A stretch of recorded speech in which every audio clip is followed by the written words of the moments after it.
The idea that our planet's continents drift around the globe, periodically glomming together and breaking apart, is at least 200 years old. But most geologists didn't believe it until the 1960s, when mounting evidence made it clear that the Earth's crust is broken up into fragments, and that those fragments, called tectonic plates, are moving. And these days we directly track that motion, with millimeter precision, from space.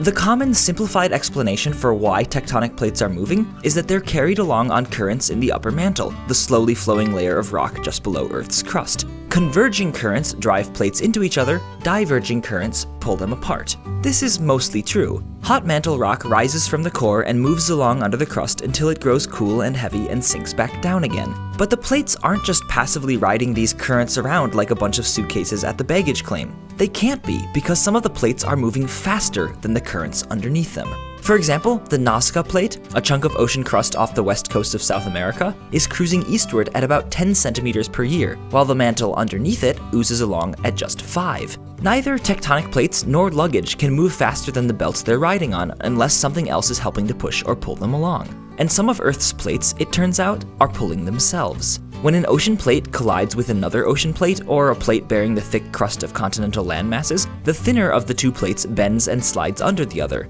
As the edge of the sea floor sinks into the mantle, it pulls on the plate behind it, the same way a chain dangling further and further off a table will eventually start to slide.